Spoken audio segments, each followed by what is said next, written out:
Correlative conjunctions. In this chapter, we're studying conjunctions. It is a part of speech that connects words, sentences, phrases, or clauses. Correlative conjunctions are used in pairs to show the relationship between the ideas expressed in different parts of a sentence. Correlative conjunctions join various sentences or sentence elements that must be grammatically equal. The most commonly used correlative conjunctions are both and, either or, neither nor, hardly when, not only but also, etc. For example, she is both intelligent and liberal. I will either go for a picnic or take rest. She is neither rich nor good-natured. He hardly began to work when it started raining. No sooner had I reached the station than the train arrived. I would rather go swimming than go play. Parallel construction. Correlative conjunctions should be followed by the same grammatical construction. Thus, whenever it is possible, parallel construction should be employed when correlative conjunctions are used. Many violations of this rule can be corrected by rearranging the sentence. The repetition of a particular grammatical construction is often referred to as a parallel construction. For example, I'm neither happy nor excited. This resort contains open bars, swimming pools, and a library. In the first example that I mentioned, the two phrases neither happy and nor excited show a parallel construction. In the second example, the three phrases open bars, swimming pools, and a library also show parallel construction. Correlative conjunctions and parallel constructions should always be employed when correlative conjunctions are used. For example, she has both a good education and she has good work habits. She has both a good education and good work habits. In the first example, both and are followed by a different grammatical construction, so it is an incorrect sentence. Both is followed by the phrase a good education, whereas and is followed by the clause she has good work habits. The second example has been corrected by changing the clause she has good work habits into the phrase good work habits. Some specific conjunctions. First, no, not, never, or. Use or but not nor with not, never, no in a sentence if an alternative conjunction is needed. For example, I have no chair or stool. I have never read about her or heard of her. She does not speak or weep. He did not say or write anything. Second, however, but. However and but should never be used together in a sentence. For example, but his behavior, however, has not changed would be incorrect.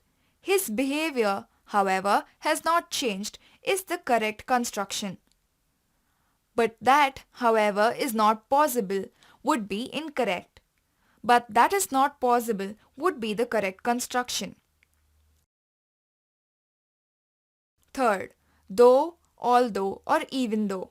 Though, although, and even though are used to show a contrast between two clauses. Yet, not but is used with though or although. For example, our new neighbors are quite nice, though their two dogs bark all day long. We can use though or although with no difference in meaning, but some differences are that though is more common than although in conversation or writing. Though but not although can come at the end of a sentence. Example, my new bike is really fast. I don't like the color though. Though and not although can also be used as an adverb. For example, I'm not good at reasoning, but I can help you with your geography, though if you want. Even though can be used to make the contrast between two clauses stronger. For example, my father got back from work really late even though he had promised to take mom to a movie. Although he is poor, yet he is honest. Though he is poor, he is honest would be the correct construction. Fourth, until or unless. Until is used in reference of time while unless refers a condition. For example, I will stay here until you return. He can't succeed unless he works hard. Fifth, as, when, or while. We can use as, when, and while in situations or actions that take place simultaneously. For example, as I was walking down the street, I saw Jack driving a jeep. The telephone always rings when you are having a bath. While they were playing cards, somebody broke into the house. Sixth, as if or as though. As if and as though mean the same. We use them to say that a situation seems like. For example, it looks as if it's going to rain, or it looks as though it's going to rain. I felt as if or as though I was dying. She was acting as if or as though she was the owner. We can use a past tense with a present meaning after as if or as though. This shows that a comparison is unreal.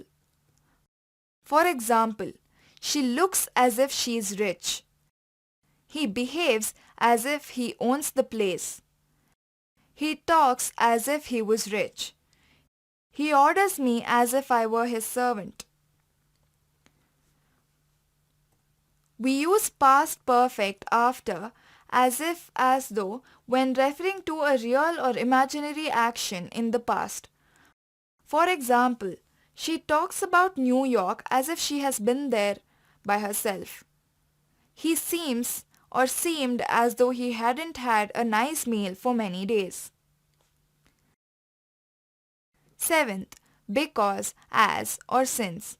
Because, as, and since are used to answer the question why. They join two clauses in the same sentence. For example, I lost my job because I was often late. Ram resigned because he wanted to spend more time with his family. Because, as, and since show the relationship between two clauses. Why did you resign from such a well-paid job, Ram? Because I wanted to spend more time with my family. Because is more common than as and since when the reason is the most important thing. The because clause is usually placed after the main clause. For example, I went to Chennai for a holiday last October because I knew it would be warm and sunny every day I was there. As and since are used when the reason is already well known or it is less important. As and since clause often comes at the beginning of the sentence and is separated from the main clause by a comma. For example, as my family had finished dinner when I got home, I went to this really good beer bar. Since it's your birthday, I'll make you breakfast in bed. Since I have no money, I can't go to the movie. To summarize, correlative conjunctions connect words and sentences that carry equal weight and they come in pairs. Coordinative conjunctions, unlike correlative, do not come in pairs but are just single words that join two sentences. Subordinating conjunctions are the ones that join an independent clause and a dependent clause. These are although, as soon as far as, because, before, after, since, so, though, when, whereas, while, wherever, etc. some specific conjunctions. To summarize, conjunctions are of three kinds: subordinating, correlative and coordinating, all of which join sentences, phrases or words into one.